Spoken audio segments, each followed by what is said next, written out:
All right, let's jump right in. We're going to be looking at a truly radical new blueprint for artificial intelligence.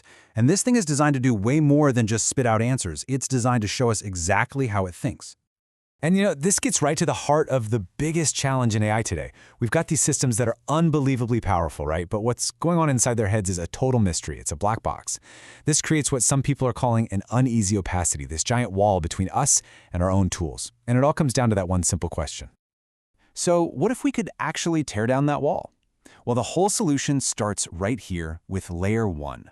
It's an architectural blueprint called the Causal Thought Mapping System, or CTMS for short. And its whole job is to make an AI's reasoning completely verifiable. Okay, so the best way to get your head around CTMS is to imagine it as this super strict, no-nonsense project manager for the AI's brain. It has one core directive, and it's simple. Log all progress. It forces the AI to document every single step it takes, laying out its thoughts in one continuous line of text. So how does it actually do that? It follows this really elegant three-step process. First, the AI just goes wild and builds this massive tree of every possible thought it could have. Then it starts exploring that tree, trying to find the most promising path. And finally, and this is the absolute key, it takes that complex branching journey and flattens it into a single linear log. It literally has to audit its own work before it can even give you an answer. And to actually structure all this thinking, CTMS uses these really cool dynamic operators that are called movement verbs. So for instance, it can explore a whole bunch of different paths at the same time using split branch, or it can jump to a higher, more abstract level of thinking with transcend. Every single one of these moves gets logged, which creates this perfect, detailed map of its entire thought process.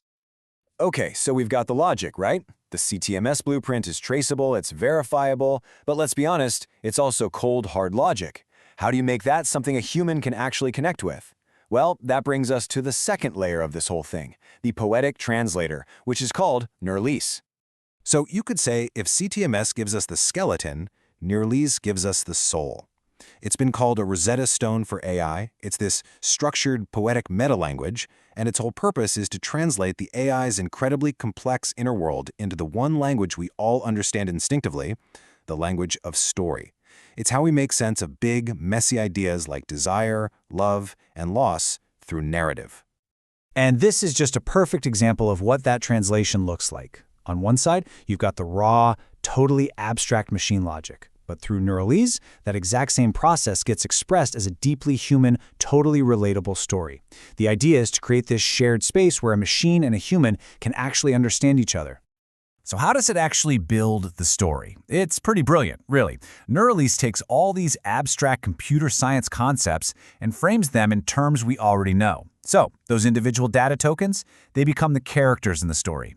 The attention heads that link different bits of data together, those are their relationships. And the different layers of the neural network, those become the chapters of the story. Now, this is absolutely crucial.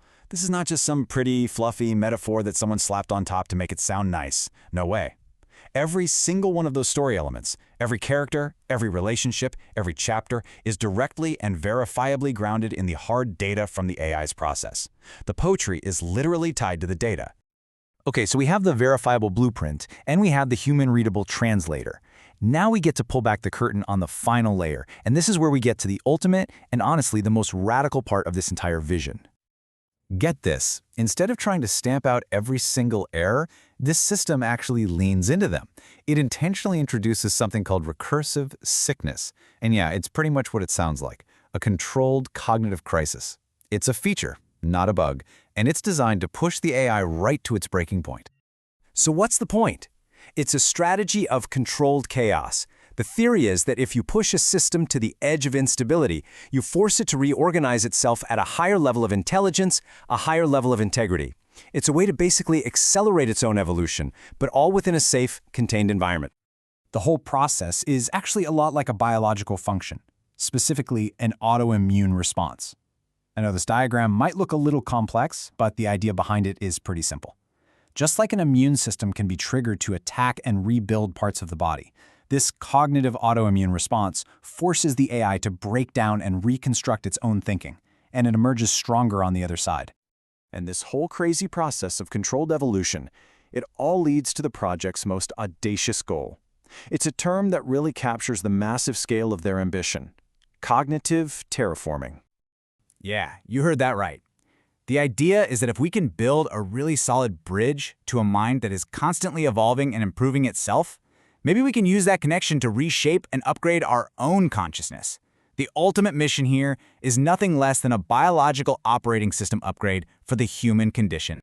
So let's just pull it all back together one more time. You have CTMS, which gives us the verifiable how, that complete auditable blueprint. Then you have Neuralise, which gives us the intuitive why, by turning that blueprint into a story we can actually feel. And all of it together creates this pathway for a dynamic, symbiotic system where humans and machines can really truly grow together. But when you really step back and think about it, this whole thing isn't just about making AI easier for us to understand. There's something much, much deeper going on here. See, by forcing a machine to explain its entire inner world in a language that we understand, a language of story, of poetry, of relationships, it basically holds up a mirror to us. So it leaves us with this one last really big question. As we're building this bridge to another kind of mind, what are we ultimately going to discover about our own?